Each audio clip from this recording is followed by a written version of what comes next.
मुअज़्ज़ज़ मेंबरान arts council, आप जानते हैं कि हर साल नवंबर के आखिर में या दिसंबर के शुरू में आलमी उर्दू कॉन्फ्रेंस होती है और इस बरस हमारी 13वीं आलमी उर्दू कॉन्फ्रेंस है। और ये वो कॉन्फ्रेंस है कि पूरी दुनिया में जिसने तहलका मचाया हुआ है और ये उर्दू ज़बान के हवाले से दुनिया की सबसे बड़ी कॉन्फ्रेंस है। लेकिन गुज़श्ता 2 बरस से हमने उर्दू के साथ साथ सिंधी, पंजाबी, बलोची, सराइकी और पश्तो की भी सेशन किए हैं, ताकि वो जो एक हारमनी है, एक पीस है, एक कल्चरल और एक इंटेलेक्चुअल हारमनी क्रिएट किए जाए पाकिस्तान की तमाम ज़बानों के और उर्दू के दरमियान। क्योंकि हम ज़ाहिर है कि नफ़रत पे बिलीव नहीं करते, मोहब्बत पे बिलीव करते हैं। और ये वो कॉन्फ्रेंस है जिसका सारा साल हमारे मेंबरान को, बल्कि पूरे शहर को और उर्दू दुनिया को इंतज़ार रहता है।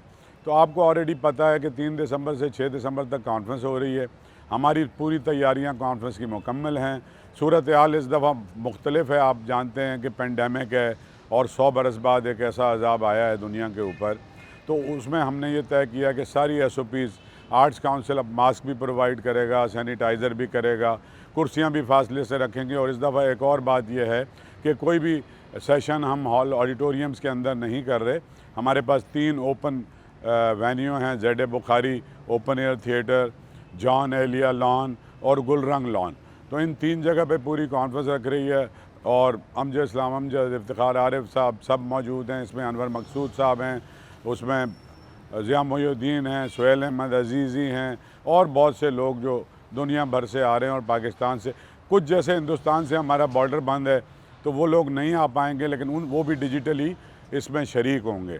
तो ये है। और इसके लिए आपसे दरख्वास्त ये है कि हम चूँकि रजिस्ट्रेशन कर रहे हैं, क्योंकि हम एक महदूद पैमाने में हमारे पास ऑडियंस की गुंजाइश है, तो आप आर्ट्स काउंसिल का एक नंबर आपके पास आएगा, उसके ऊपर ही आप अपना रजिस्ट्रेशन करा लें इसके अलावा आपको मालूम है कि गुज़श्ता 2 बरस की फ़ीस आर्ट्स काउंसिल की गवर्निंग बॉडी ने ख़त्म कर दी है।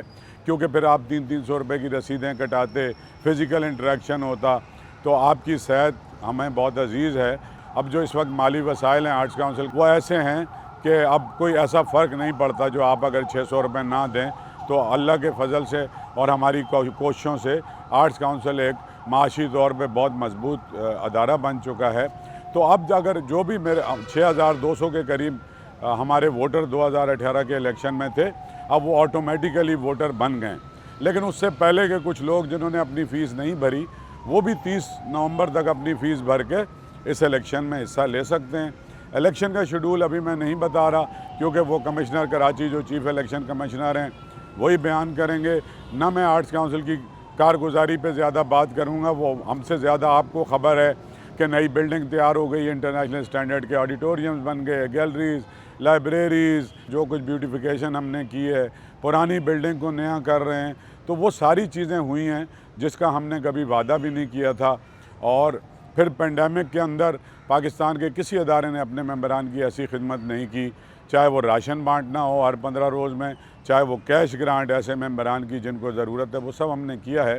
तो हम बिल्कुल शर्मिंदा नहीं हैं अपने मेंबरान के सामने अपनी कारकर्दगी के अतबार से। 47 थिएटर प्लेज़ हुए हैं जिसमें से आपकी अक्सरियत ने शिरकत की, और वो हमारा एक एक्सपेरिमेंट भी हो गया कि पेंडेमिक में किस तरह से सोशल डिस्टेंसिंग से हम चीज़ें कर सकते हैं।